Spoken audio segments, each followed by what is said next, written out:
Naghahanap ka ba ng single attached na complete ang pagkaka-turnover? RFO na rin ang mga units, kaya sobrang bilis na lang malipatan, na located lamang dito sa Gentry, Cavite. At the same time, napakalapit na lang dyan sa Imus na rin, at perfect na perfect para sa iyong pamilya. I-check nyo na po ito.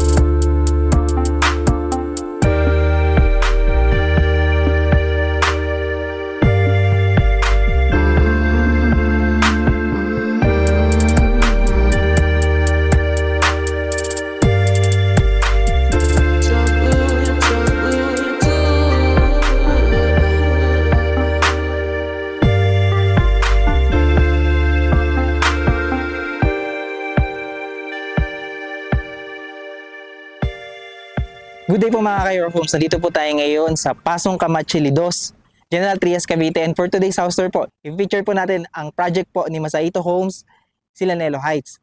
At the same time po, mapapansin nyo po, nakikita nyo po yung mga unit po na nasa likod ko. Yan po si Brenda. Ito po ay single attached na complete ang pagkaka-turnover, na malaki-laki na rin po ang ating lot area, kaya marami po kayong magagawa sa unit po na ito. Pero bago po natin yan tignan, first, please make sure to subscribe sa aming YouTube channel. And i-click nyo na rin po yung notification bell, para whenever na mag-upload po kami ng panibagong mga YouTube house tours, maging updated po kayo dito at kayo po yung mga unang makakita. Kami rin po ay nasa Facebook, so please click like and follow para maging updated kayo sa aming mga postings. Kami rin po ay nasa TikTok, ha, pwede nyo po yung i-check. Again, ako po si Carlo Felices, together with my team sa likod po ng camera. And welcome po kayo to another Your Homes house tour.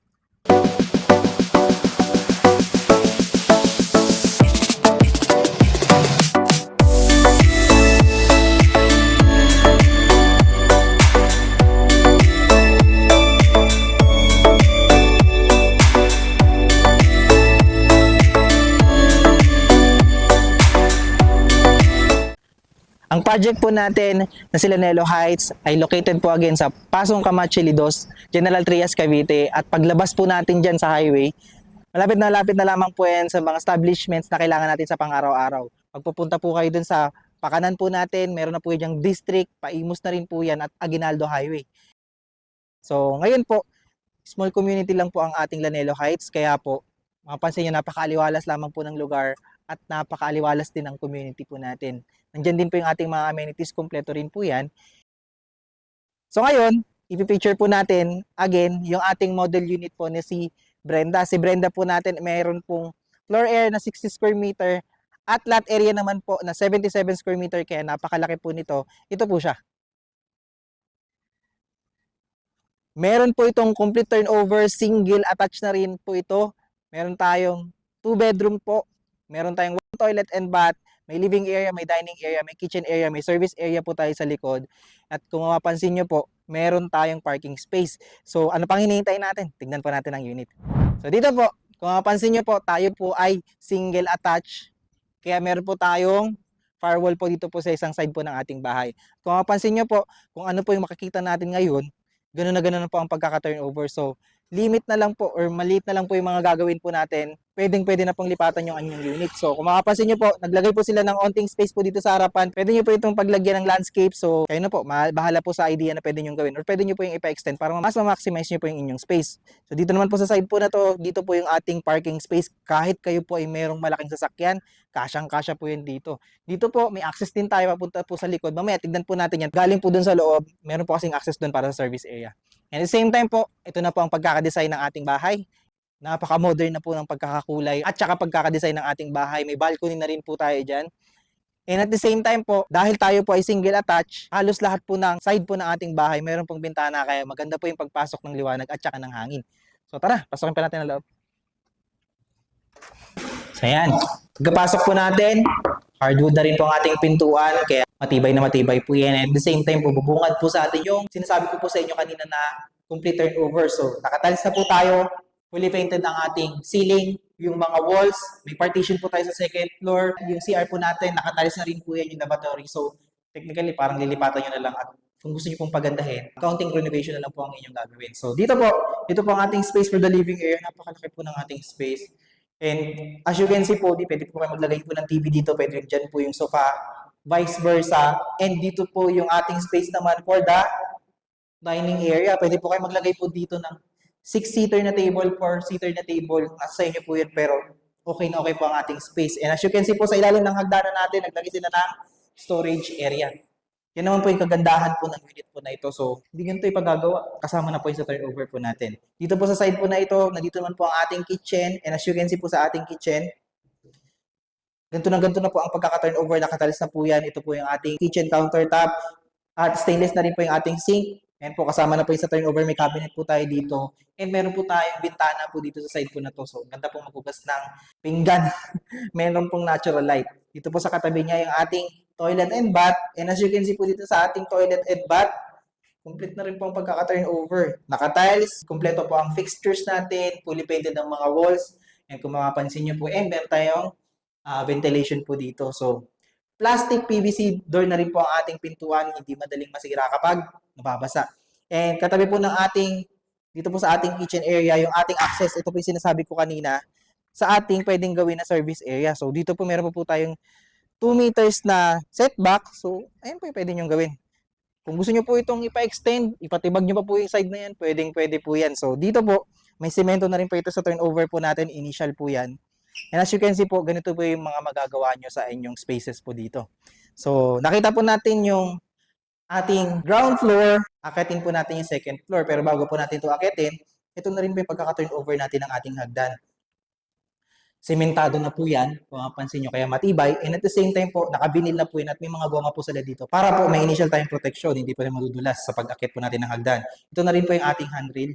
Nakabakal na po yan at medyo classy po yung itsura. So tara, akitin pa lang sa second floor.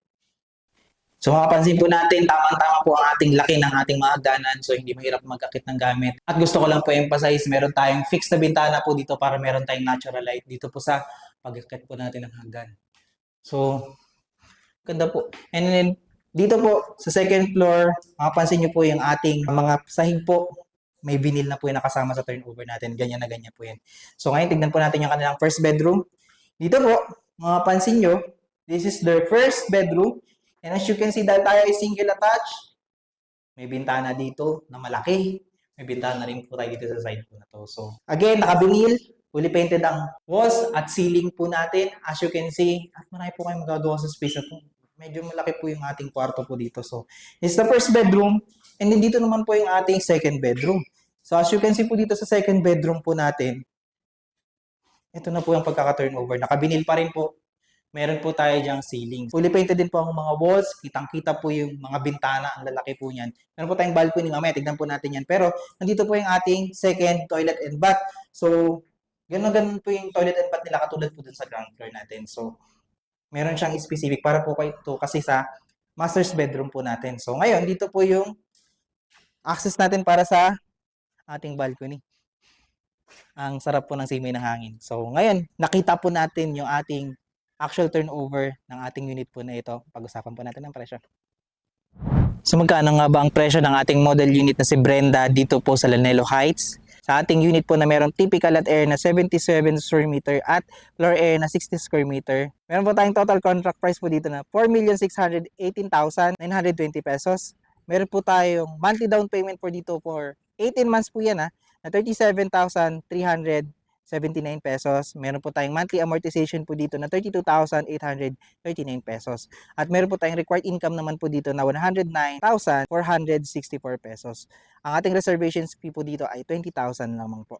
So, again po, ang ating mga unit po dito ay available through bank financing and i-assist po namin kayo dyan lalo po sa inyong mga requirements and sa pag-process po ng inyong unit po na ito in case po na ito po yung magustuhan nyo. At the same time po, kung hindi po kayo pasok sa required income, pwede naman po akong co-borrower dyan. Basta po pagdating po kay bank, dapat po yan ay first degree. So, in case po na gusto nyo pong magpa-tripping po sa amin, para makita nyo po yung mga RFO units po natin dito at you need further information regarding po this unit and this project, you can contact us sa number po na makikita nyo sa screen. Nandyan din po yung aming Facebook page. Kaya kung ikaw ay naghahanap ng unit na single attached na, complete pa ang pagkaka-turnover, located lamang dito sa Gentry, Napakalapit lamang sa imus, sa mga highways natin at lahat ng establishments na kailangan natin sa pang-araw-araw. Napakasulit. Ang ganda-ganda po talaga ng location ng project po na ito. I-check nyo na po ito. Kung hindi pa po kayo nakasubscribe sa aming YouTube channel, please like, share, and subscribe na rin po para maging updated po kayo sa mga bago po namin i-feature na bahay na kagaya po nito. Again, maraming pong salamat sa panonood at magandang araw.